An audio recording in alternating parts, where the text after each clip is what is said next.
Bismillahirrahmanirrahim. Alhamdulillah wassalatu wassalamu ala rasulillah wa ala alihi wa sahbihi wa man wala. Të respektuar teleshikues kudo që jeni, ju përshëndesim. Assalamu alaikum wa rahmatullahi wa barakatuh. Popujt e Kur'anit është emisioni që ne përjavshëm takohemi me ju dhe shtjellojmë ndonjë ngjarje ose ndonjë narracion për ndonjë popull eventualisht, profet që Kur'ani e ka vlerësu Allahu Gjelle Gjelaluhu ta fut në te, ta përmend dhe për ne të jetë një udhëzim, një mësim se çfarë ka ndodhur në të kaluarën. Duke qenë se Allahu Gjelle Gjelaluhu thot ma farratna fil kitabi min shay. Nuk kemi lënë pra gjëra të mangta në librin e Allahut, ose edhe nuk kemi tepruar asgjë në librin e Allahut, në kuptim pra më të sakt ajo që është e nevojshme të di njerëzit, duhet ta mësojnë në librin e Allahut Gjelle Gjelaluhu, jo pa merit. Kur'ani pra është libri më i nevojshëm i tërë njerëzimit, pavarësisht se e dim apo nuk e dim, e duam apo nuk e duam, e besojmë apo nuk e besojmë. Jemi më të nevojshmit për te në shumë aspekte, në shumë fusha, edhe për leximin e tij që është ibadet në vetvete, e mos flasim pra meditimi dhe mësimi i mësimeve të tij që është pra në të e kaluara e njerëzimit, është morali i spikatur për njerëzimin, është normativa ose legjislacioni më i veçantë i njerëzimit dhe është përshkrimi për atë që na pret për botën tjetër për mbar njerëzimin. Gjitha këto ne nuk mund t'i shmangemi dhe nuk mund të bëjmë një botë tjetër të ahiretit pra pa ne ose pa njerëz të tjerë. Ne nuk mund të themi se pse dikush nuk e beson nuk do të ringjallët, të gjithë do të ringjallën, andaj edhe kurdo që i bin mas njerëzit vetes dhe e marrin Kur'anin si libër të tyre, si model me cilin do të jetojnë dhe mund të jetojnë, atëherë kjo është përparësia më e mirë dhe më e madhe që ata të jenë të këndellur që në këtë botë t'i bin mas vetes dhe të mësojnë prej asaj që libri Allahut rrëfen. Të respektuar teleshikues, me njeriun e madh Ibrahimin a.s. jemi që disa hallka, që disa javë me ju, dhe ne nuk mund ta përmbyllim edhe sot pa përmendur ngjarjen shumë madhore, shumë të veçantë që lidhet me Ibrahimin a.s. pas atyre të tjerave që janë përmend deri më tani. Ibrahimi i tëri është i veçantë, i tëri është i madh. Ibrahimi është krejt histori, Ibrahimi është a.s. është krejt mësim, jo pahiri. Allahu Gjelle Gjelaluhu e ka zgjedhur ta ketë të veçantin e tij, dostin e tij ta quaj pra, sa që po të shikohen tekstet për Ibrahimin a.s. sikur të duket që ka qenë njeriu më i favorizuar mbi rruzullin toksor. Po të mos ishin fjalët e vetë Allahu Gjelle Gjelaluhu pastaj për Muhammedin sallallahu alaihi wasallam, atëherë do të thonim me shumë lehtësi që Ibrahimi ka qenë njeriu më i madh. Por në fakt edhe po të bazoheshim në vetë deklaratat e Muhammedit sallallahu alaihi wasallam, i cili për vete fliste me shumë modesti, sikur kur përmendi atë ngjarjen që Ibrahimi i kërkoi Allahut ti dokumentoj në kuptim pra ti figurativizoj se si i ringjall të vdekurit, Allahu ja tregoi mundësinë se si të veproj me 4 shpend, ti coptoj, ti prej ata dhe pastaj thirri, ata do të vinë duke vrapu, duke fluturu.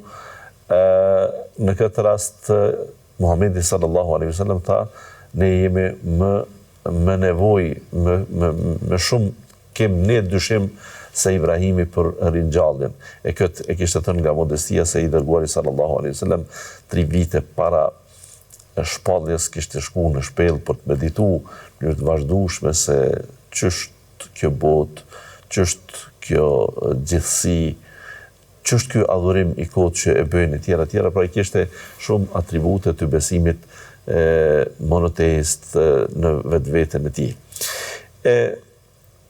Në këtë rast Ibrahimi a.s. pra ishte i veçantë, por veçanëria e tij lidhet edhe me çështjen shumë madhore që sot e kësaj dite për ne muslimanët sidomos është akti më sublim i Ibrahimit a.s. e kem fjalën për ndërtimin e Qabës.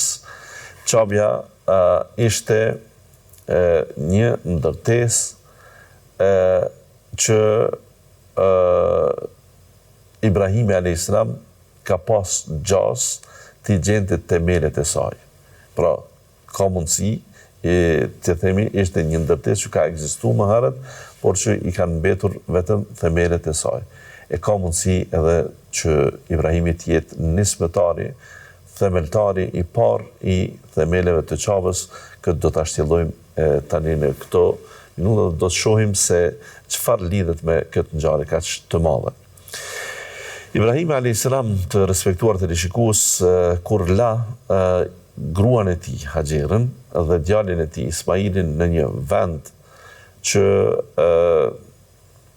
ishte me frymëzim, me udhëzim nga Allahu xhalla xhelaluhu, që ata aty të zbarkonin, aty të rrinin dhe të qëndronin, e të mos i merrte përsëri me vete atje ku ishin më parë, pra në Sham, në tokën e shenjtë, në Palestinë e të ngjashme.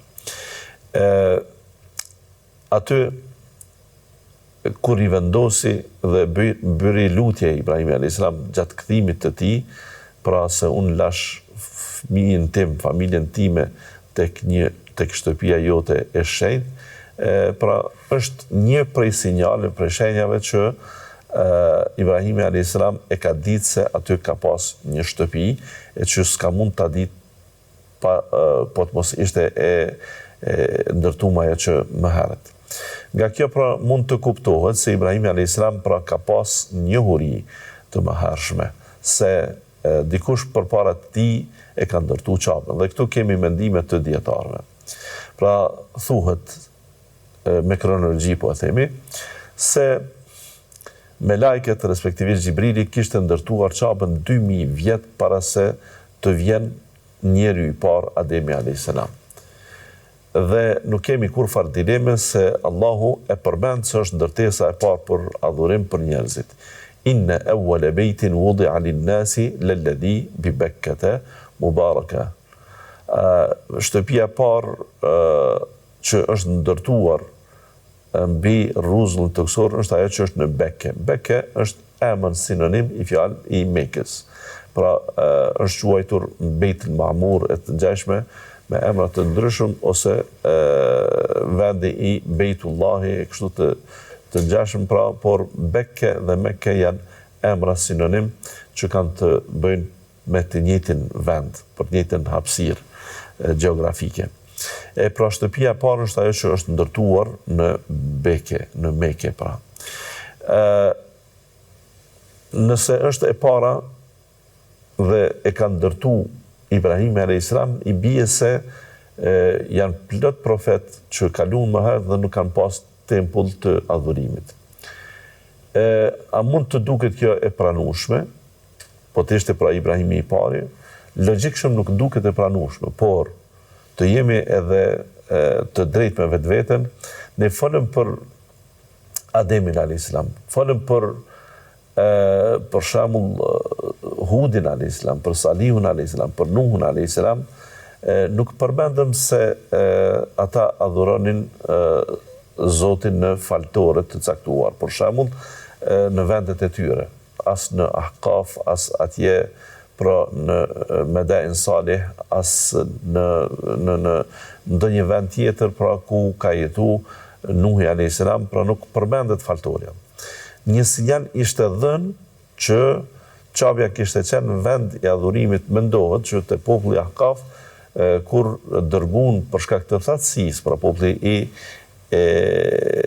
Hudit a.s., populli Ad, dërguan një ekip që të shkonin dhe të adhuronin Zotin në Mekë.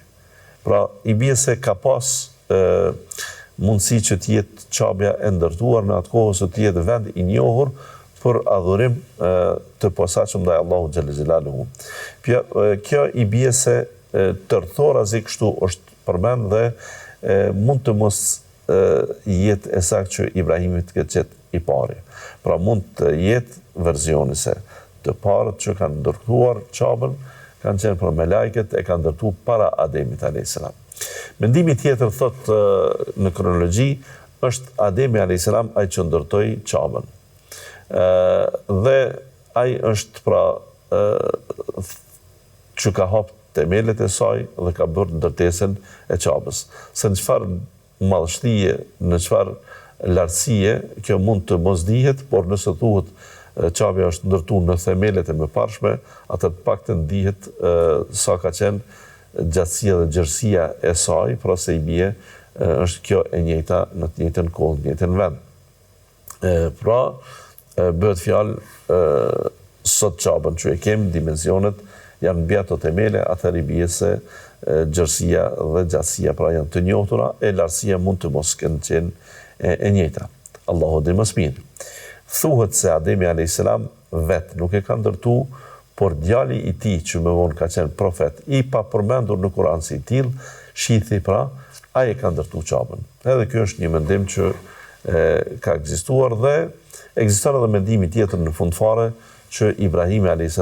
është ai i pari që ka vendos themelet. E në fjalën e Allahut wa idh yarfa'u Ibrahimu al-qawa'ida min al-bayti wa Ismail Rabbana taqabbal minna innaka antas samiul alim, kur Ibrahimi me djalin e tij Ismailit ngritën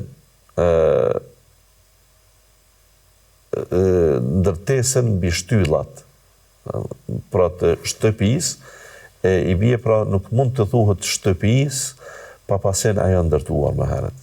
Dhe kjo i ka bërë dietarët që të anojnë se Ibrahimi ka vazhdu ndërtimin pra. Disa tjerë thonë nuk është kusht që kjo të ketë qenë e njoftun, por të ngritën themelet e shtëpisë ose shtyllat e shtëpisë, nuk i bie se patjetër ato kanë qenë të vendosura nga dikush më herët e dikush e ka vazhduar dhe kjo mund të përputhet që Ibrahimi mund të ketë qenë i pari që e ka ndërtuar qabën. Ka plot prej dietarë të mëdhenj që anojnë dhe ka ky mendim. Andaj nuk mund të jemi asnjëherë të përbetuar të themi se me çdo kusht qabja është ndërtuar vetëm në kohën e Ibrahimit, se kjo është mendimi më i saktë dhe më i argumentuar. Jo, ka plot dietarë të mëdhenj që thonë këtë mendim, por ka plot tjerë të mëdhenj që e mendojnë se Ibrahimi ka vazhduar ndërtimin. Pse po e përmendim dhe pse është me nevojë që të thuhet kjo dilemë, të kuptojmë pra atë gjenezën. Dhe nga ky prizëm shpirti im, jo që jam unë t'i vlerësoj dietarët se cilët e kanë më mirë apo më pak mirë, për të mos thënë më pak të argumentuar, më anon se derisa e tërë historia e Ademit a.s. po ashtu lidhet me Mekën. Edhe krijimi i tij në tokë edhe pastaj zbritja e tij në tokë, po ashtu në Mekë, edhe nëse s'ka qenë në Mekë të paktën me gruan e tij Havën, është takuar në Mekë, respektivisht në Arafat, të kodra e rahmetit, të mëshirës. Pastaj ngjarje të tjera që lidhen takimi me shejtanin kur e ka gjujt me gur që është në Mina. Me fjalë tjera, shumë argumente ekzistojnë që Ademi a.s. Vendbanimin e tij mund ta ketë pas në Mekë. Dhe nëse do ta kishte pas vendbanimin e tij në Mekë, atëherë a thua vallë dhe derisa po ashtu numërohet ndër pejgamberët e Allahut, edhe nëse jo sikur niveli i Nuhit, pra ka qenë thirrës i familjes, atëherë megjithatë ku ata kanë adhuru Allahun, derisa adhurimi kolektiv e ka një gjë tepër, domethënë se në fenë e Allahut, e cila fe është e pandryshuar në kuptimin e koncepteve nga gjeneratat e mëhershme dhe gjeneratat e mëvonshme. Pse po e themi kështu në kuptim të koncepteve? Sepse për çdo pejgamber thuhet se ka falë namazin. pra përmendet lutja, namazi, se çdo pejgamber pra ka qenë i tillë që është lut. A i kanë pas 5 kohë të namazit, apo 50 kohë. A i kanë pas me nga 4 rekate, apo me nga 3. A kanë qenë rekatet me 2 rukuja, me 3, apo pa të fare. Sejdët janë bërë kështu, apo ashtu, këto nuk i dim me detaje, pra ne dim vetëm për namazin e pejgamberit sallallahu alaihi wasallam, të cilën e falim edhe ne sot, dhe e kem në mënyrë të trashëguar në mënyrë të lartë të besnikërisë dhe besueshmërisë, për shkak se gjeneratat e tëra na e kanë përcjell mënyrën e faljes së namazit dhe që e themi prash me tevatur, me grupe të mëdha të njerëzve që transmetojnë bartin nga njëra palë në tjetrën. Kështu që derisa të gjithë kanë kry adhurime, atëherë do të ishte e pamundshme logjikshëm që të mos kenë një tempull të adhurimit më herët. E gjesa Ibrahimi a.s. tash po ndërton Qabën me djalin e tij Ismailin, tash që her pas here po e vizitonte, më herët kur ishte fëmijë, pra e bëri kurban djalin e tij Ismailin, bëri, pra ishte i pari që prejti kurban. Le të përmendet këtu një detaj, pse prejti për kurban Ismailin, pse tentoj pra ta bëj kurban, janë 2 arsye kryesore. Është mëse e njohshme që Ibrahimi a.s.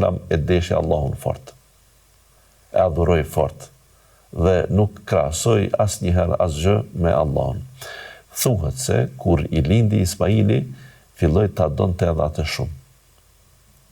Dhe ishte shumë i lidhur për të, saqë e vizitonte kohë pas kohe, edhe pse në foshnjëri të tij e la urdhrua ta lej atje në Mekë, e ky jetonte në Sham. Edhe dashuria e tij e madhe thuhet se ka qenë arsye që Allahu ta sprovoi pikërisht në atë se cili është më i madh. Është në gjendje ta bëj këtë të dashurin në tokë kurban për më të dashurin e tij. Dhe Ibrahimi në fakt e realizoi këtë, dhe Allahu i tha qad saddaqta ar-ru'ya dhe o taraknaka fil akhirin. Ne te kryte detyrën, misionin, e dha provimin, e nuk është qëllimi jonë që te ta thërësh vërtet kurban. Kjo është një verzion tjetër thuhet, mendohet se Ibrahimi a.s. Kur i ishte lutur Allahu xhalla xhelaluhu që t'i falte fëmijë, Allahu i përgjigjet lutjes, por ai kishte bërë edhe një zotim. Cilën zotim? E kishte bërë një zotim se nëse ti më fal fëmijë, unë do ta bëj atë kurban për ty. Kurban për ty nuk është e fjala patjetër ta prej, por kurban që të jetë në rrugën tënde. Dhe kjo në fakt ka qenë lutja edhe profetëve të tjerë që do t'i përmendim edhe masanej, pra për fëmijët e tyre. Pra jo që janë lutur vetëm të kenë fëmijë, por të kenë trashëgimtar të tyre në besim. Jo vetëm që janë lutur që të kenë fëmijë, por janë lutur që ata fëmijë të jenë të mirë. Dhe Ibrahimi në këtë rast, kur është lutë, i është lutë që heblimin e salihin, më jep mu nga njerëzit e mirë, pra jo vetëm, si shtot nga njerë dikush, vetëm ta shijen e evladit. Nuk është këtu poenta. Shija e evladit shijohet kur ai është i mbarë, kur është i mirë, kur është korrekt, kur është i dobishëm, që ta shijosh në gjitha etapat e tij. Fëmia evladi nuk është kukull që ne të lozim me të, vetëm kur ai është i vogël. Do të ditë se fëmia më vonë mund të shndërrohet në diçka që është problem. Fëmia mund të bëhet më vonë diçka që mund të devijoj, të largoj nga rruga e Zotit. Fëmia mund të jetë më vonë e tër mërzia jote, i tër shqetësimi jot. Fëmia mund të jetë personi që mund të largoj nga adhurimi i Zotit je. Pra, kjo është që nuk do t'i lutemi Allahut me do mos që vetëm të kemë fëmijë, pra kur nuk kemi. Unë kur po e përmendi për fëmijën, e njëjta është për pasurinë. Plot njerëz janë të devijuar vetëm se janë të pasur. plot njerëz devijojnë kur arrin lart në pozita dhe i trajtojnë njerëzit në mënyrë mizore, në mënyrë të padrejtë e të ngjashme. Andaj Ibrahimi a.s. u sprovua me çështjen e kurbanit dhe i përfundoi gjitha ato, por tash kur u rrit Ismaili u martua dhe ngjarja e martesës së tij edhe ajo përmendet në libra, por nuk është përbën ndonjë ngjarje ose tregim i cili na hyn shumë në punë për post ngjarje historike. Dhe kësaj pra Ibrahimi vendosi që ta ndërtoi Qabën. E tash Ismaili ishte i madh dhe ai një ditë prej ditëve i kërkoi kur shkoi në vizitë, tha Ismail, do të më ndihmosh? Tha po. E tha tjetër përgjigje, ja ebeti fal ma tu'mar. Tha bëj atë që ti je urdhëruar, tha mu ka urdhëruar Zoti që ne të ndërtojmë Qabën, a do të bësh një gjë të tillë së bashku me mua? Ismaili pa hezitim tha po, do të bëj një gjë të tillë bashkë me ty dhe do të ndërtojmë së bashku. Kësaj Ibrahimi a.s. ishte ndërtues i Qabës dhe filloi që nga e para, po flasim nga tjegullat e para, nga gurt e parë. Dhe është interesante edhe kjo, se në ndërtim gjithmonë ka edhe art. Ibrahimi deshi që të bëj në qoshin, në një prej qosheve të Qabës, aty afër derës, të lej murin pak më të gdhendur në një farforme dhe të ketë një gur, ta themi, dekorativ. Kur arriti pra aty te ai qoshi, të skaj një kënd pra, që sot është mëse i njohshëm, i kërkoi bashkëpunëtorit të tij, Ismailit, i cili vlen të përmendet, Ibrahimi ishte ai që ndërtonte, Ismaili ishte ai që i ndihmonte në ndërtim. Në të kaluarën kanë qenë shumë të njohshëm edhe sot janë mjeshtri kryesor, mjeshtri që ndërton dhe ndihmësit e tij. Kur janë bërë ndërtesat prej baltës, prej llaçit, i kanë thënë mjeshtri dhe argati i llaçit, i lloçit, që e themi gjuhë popullore.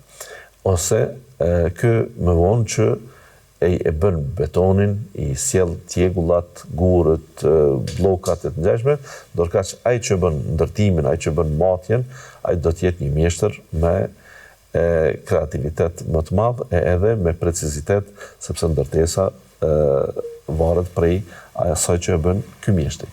Në rastin e ndërtesës së Qabës, i tillë ishte Ibrahimi, ky mjeshtri kryesor, ndërkaq ndihmësi ishte djali i tij Ismaili. Në atë rast i kërkon një gur, thot ta vendosi këtu një gur. E sjell Ismaili një gur dhe Ibrahimi e sheh dhe nuk i pëlqen. E largon atë. Thot shko, ma sjell një tjetër.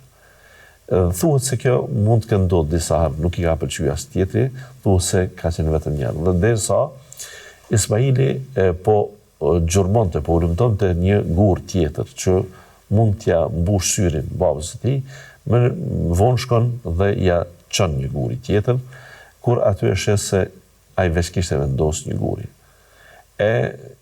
Ismaili e pyeti, tha, po ti tash pas ke vendosur një guri, tha po, tha kam vendosur një guri këtë masolli Gjibrili, një guri që kishte ardhur nga xheneti, i njoftun sot me emrin guri i zi, që në fillim ishte i bardhë, i sjellur nga xheneti që të jetë një shenjë që kjo shtëpi vërtet është urdhër i Allahut, i mbështetur nga Allahu xhalla xhelaluhu, dhe nuk është hamendje ose ëndër e një njeriu që të bënte ai një ndërtim të vetin dhe të lënte një gjurmë vetëm se të thuhet unë e bëra këtë. Masa të ndryshme ishin ato që Ibrahimit a.s. i thanë të kuptoj se ku do të ndërtonte Qabën. Disa thuhet se ishin vranësirat të cilat folën dhe qarkullonin aty dhe thonin se ndërnet të ndërtohet Qabja e kështu me radhë, Pra ishte edhe komunikimi me Gjibrilin. Gjibrilin në atë rast i dha një gur, të cilin gur e kemi nga xhenneti.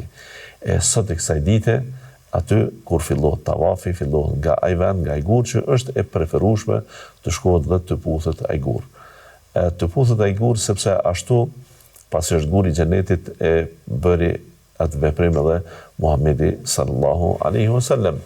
Për të ikur dilemës së adhurimit të gurve, Omeri radiallahu anhu, i cili kishte dalë nga shoqëria politeiste, në një moment, pra pasi kishte vdekë i dërguari sallallahu alaihi wasallam, tha këtë fjalinë e famshme të tij: o gur, unë e di që ti nuk sjell as dëm as dobi, por mos ta kisha pa të dërguarin që të puthte, unë nuk do të kisha puthur asnjëherë. Pra i bie se unë e respektoj traditën, sunetin e pejgamberit alayhi salatu wassalam. Kësaj të respektuar teleshikues, Ibrahimi a.s. vazhdoi me ndërtimin e Qabës dhe në atë ndërtim pra që ai bëri, Ibrahimi a.s. së bashku me Ismailin vazhduan gjersa ishte gjatësia e tyre mjaftueshme që ata të bënin ndërtimin nga toka. Më vonë, që ju e dini, Qabja është e lartë, dhe lartësia e saj që pra nuk përputhet asesi me trupin e Ibrahimit a.s. i cili ka qenë më i gjatë se ne. Ka qenë më i gjatë se gjeneratat e tona, por më shumë i përngjan gjatësisë tonë. Atëherë i bie se megjithatë ai ka mund ta bëjë ndoshta dete gjysma e murit të Qabës ta bëjë vetë, pa uzgjat, pra pa pas nevojë për mjete tjera, më vonë ka nevojë që t'i bëjë, sikur themi ne, skelet që të shkel mbi to dhe të vazhdojnë ndërtimin deri lart. Në atë rast kërkoi gur që të vendosen poshtë,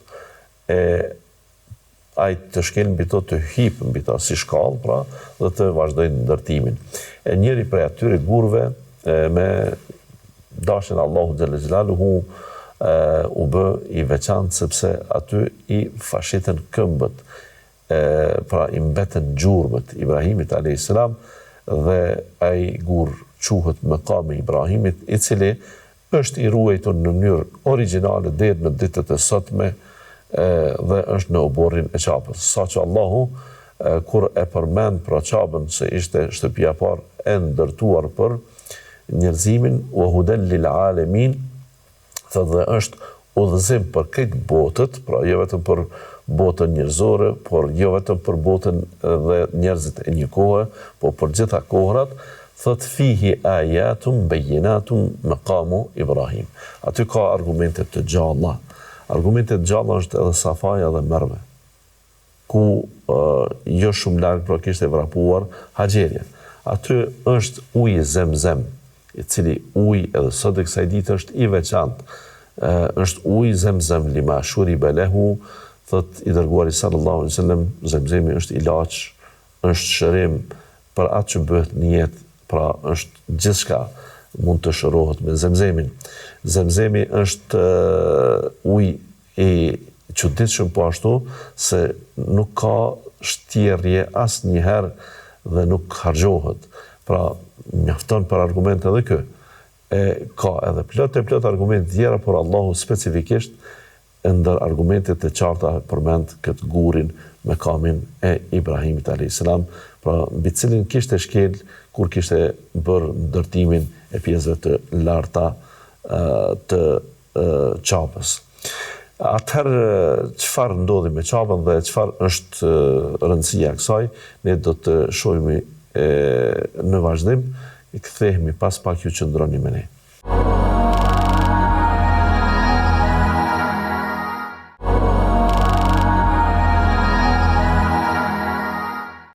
Të respektuar teleshikues, ne kthehemi për të vazhduar me rrjedhën e emisionit Popujt e Kuranit, që sot jemi duke folur prapë për Ibrahimin a.s., por për një gjë shumë të veçantë në jetën e tij që e karakterizon dhe është e veçantë edhe për këto kohë.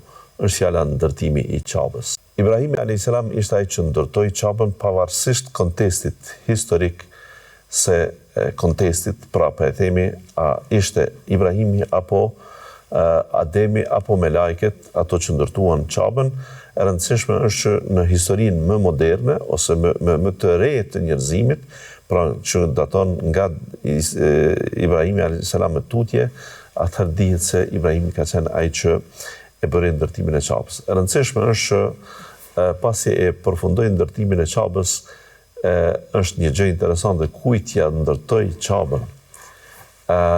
Mendohet se në atë rast ishin 3 banorë në Mekë. 3 banorë të Qabja. Ishte vetë Ibrahimi, i cili ishte mysafir, ishte Ismaili banor i përhershëm dhe Haxherja nëna e tij. Mirë po, kjo nuk duket jetë shumë e fuqishme për shkak se megjithatë mendohet që ndërtimi i Qabës që po ndodhte nga Ibrahimi a.s. dhe Ismaili, kishte ndodhur pas martesës së Ismailit. I bie se Ismaili ka pasur edhe bashortën dhe jo vetëm. Nga erdhi bashortja, atëherë mendohmos që ndërthurë këtu një ngjarje tjetër ishin arabët të Jemenit, cilët kishin ardhur me lejen e Haxherës të jetonin në Mekë. Për çfarë arsye të jetonin në Mekë? Të jetonin në Mekë për shkak të ujit.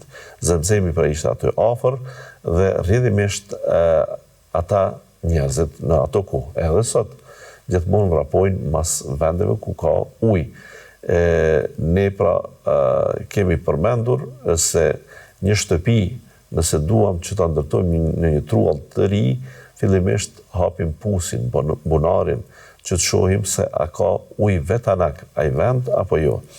Në të kaluarën nëse nuk i kanë besu ujësielësit, respektivisht nuk i kanë besu është fjala çfarë nëse ndalet ujë, çfarë nëse shtjerët burimi, çfarë nëse s'ka sistem ose kompani të ujësielësit të ngjashme, njerëzit duhet të bazohen çdo herë mbi bazat e veta që të sigurojnë ujin. Andaj fillimisht hapin pusin, punarin, pastaj ndërtojnë shtëpinë. Kësaj pra ka ndodhur, Zemzemi ishte faktor që e bëri shumë njerëz të shkojnë, të jetojnë aty, dhe Allahu xhalla xhelaluhu e bëri këtë faktorin tjetër më interesant, që nuk është më vetëm Zemzemi. Për këtë arsye edhe ne i dëgjojmë njerëzit nuk thonë po shkojmë në Mekë të pim Zemzem, ndonse është shumë ujë i mirë dhe shërim dhe është nevojë njerëzve, por thonë po shkojmë në Qabë, madje nuk e thonë fare në Mekë, po shkojmë në Qabë. Pra Qabja është bërë e tërë, jo vetëm simbolika, por vërtet është sikur është lut vetë Ibrahimi a.s. Kur ka thënë pra bëri zemrat e njerëzve që vrapojnë ose e synojnë të vinë ka ajo. Faj'al afidatan min an-nasi tahwi ilayhim. Të respektuar të shikues, ndërtimi i Qabës pra nuk pas ka qenë vetëm për 3 vjet, por për ata banor, por jo vetëm. Qabja e ka një adhurim që është shumë i veçantë dhe nuk është ky adhurim i lejuar të bëhet diku tjetër. Është fjala për tavafin. Në Qabë e bëjmë jo vetëm namazin që e kemi të rëndom pra në vendet tona ose kudo në hapësirat e kësaj toke. Në Qabë pra është ibadeti që është i njohshëm dhe është i posaçëm për Qabën, është tavafi rreth saj. Edhe tavafi rreth saj nënkupton pra të ecim, të sillemi rreth Qabës. Është ky ritual që bëhet xhamin më të mirë në botë, pra një tjetër po flas jashtë Qabës, nuk lejohet që ta bëjmë një veprim të tillë, të sillemi rreth saj. Të shkojmë pra në Medinë dhe të shetisim rreth xhamisë së profetit Muhamedit sallallahu alaihi wasallam. Nuk lejohet.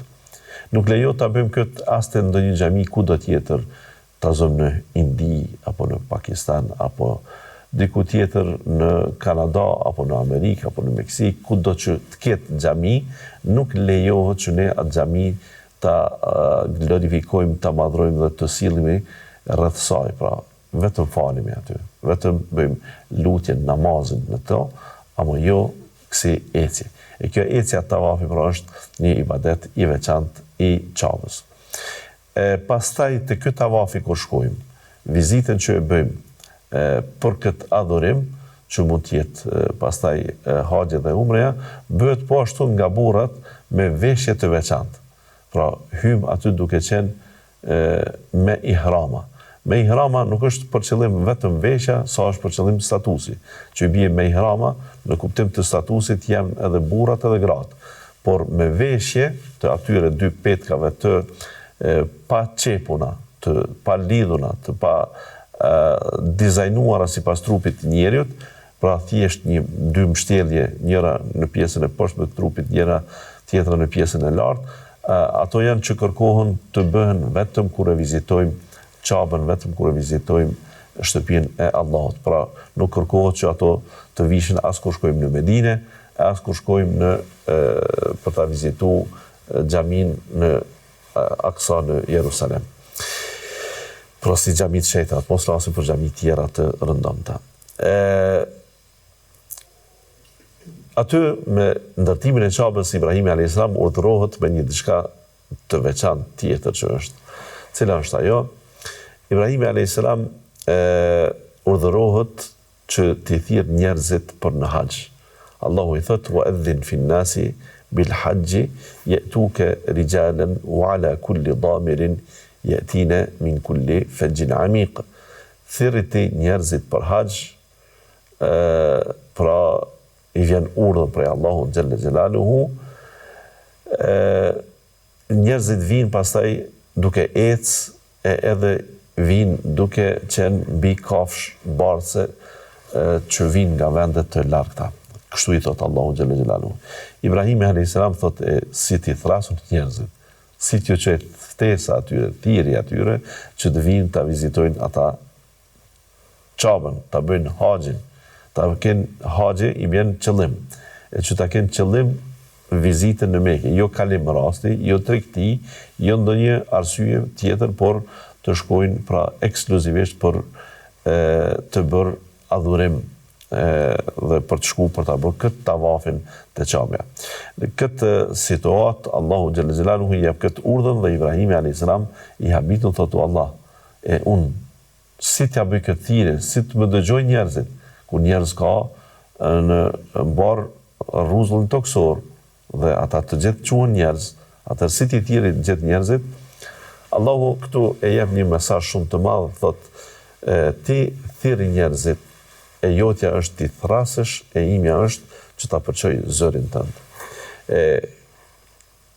Kjo fjali është mesazh shumë i madh për hoxhallarët, për thirrësit, për ata që e bëjnë për hapjen e fjalës së Allahut. Shpesh të duket, pse unë ta bëj një punë kur të tjerët nuk ma vlerësojnë? Pse unë ta bëj një punë kur të tjerët nuk din ta çmojnë? Pse ta bëj një thirrje kur aty njerëzit as nuk të dëgjojnë? Shpesh hoxha vlerëson gabimisht një mes të caktuar të njerëzve dhe të thotë se unë po t'ju flas këtyre për fe, këta askush nuk më dëgjojnë. Këta janë të dalun dhe të përdalun dhe unë nuk duhet të haxhoj frymë për t'i thirrë këta në rrugën e Zotit. Kur njëherë nuk duhet ta bëjmë këtë. Ky është gabim trashanik. Imagjinoni kur njerëzit kanë një çështje të caktuar para vetes, para sysh, që ta çojnë përpara, ata nuk e zgjedhin vendin, kohën, momentin. Imagjinoni kur njeri ka produkt për të shitë. Ai shet në tezgë në pazar, por nuk e lë pa reklamuar atë edhe rrugës duke shku në pazar. Edhe rrugës ka kthehet prej pazarit nëse ka mbetur diç pa ushit. Ai kudo që të ketë mes të njerëzve e shfrytëzon rastin ta bëjë reklamën. Pra me fjalë bën reklam. Mos flasim në ditët e sotme kur të gjithë ata që shesin diçka, që kanë ndonjë produkt, qoftë prodhim të vetin, qoftë që kanë tregtuar me të gjithë e bëjnë pa kur farë turpi me reklam, pra e reklamojnë sotme edhe në mjetet të ndryshme të informimit, po edhe në rrjetet sociale tregtari nuk heziton të tregohet se është tregtar. Imagjinoni tjetrën, fushatat zellore në sistemet ku populli zgjedh prisit e tyre, njerëzit nuk hezitojnë të dalin dhe të tregojnë programin e tyre. Ata biznispresin të i shohin 20 vjet, 30 vjet, edhe 5 vjet dhe t'ju flasin se ai është në garë, ai do që të bëhet kryetari i komunës, ose do të bëhet asamblejist, ose do të bëhet deputet, ose konkuron fare për qeveri. Mos flasim kur është koha e posaçme për një gjë të tillë. Për te Allahu xhalla xhelaluhu fushata, koha është tërë jetën, nuk është një moment.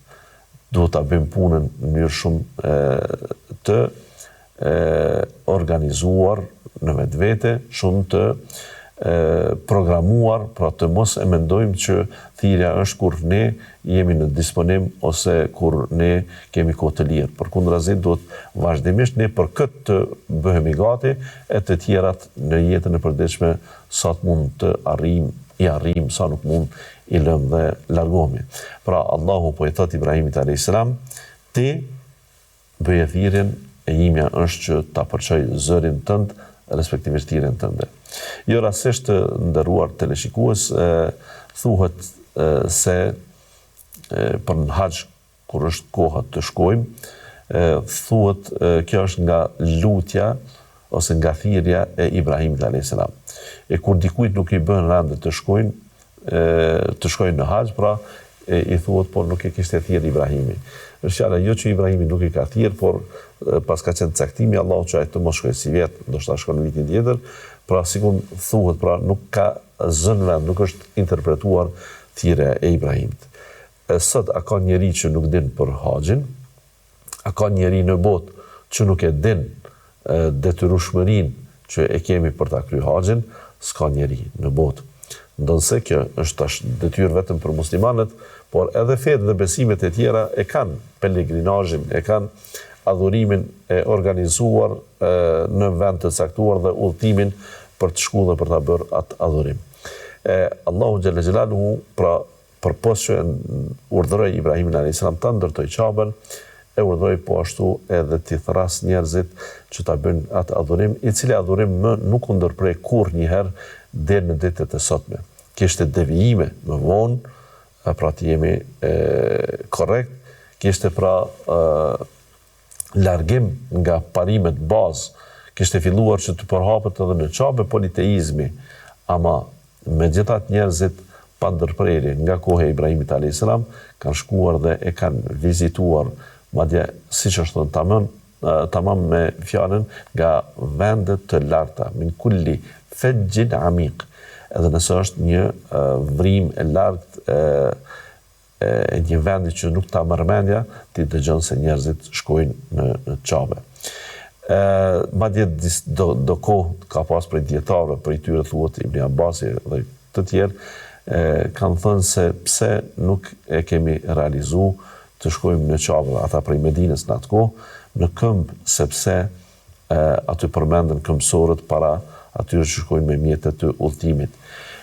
Pra nga sevapi madh. Dhe sot e kësaj dite ju dëgjoni ndonjë rast tek tuk të rralla që dikush ka fillu udhëtimin e tij në tokë, të shkojë për toke, dikush ndoshta në këmbë fare, dikush me bicikletë që të bëj haxhin, pra nisën nga kjo piknisje e këtyre dietarëve që kanë parapëlqyer që haxhi të bëhet në këmbë.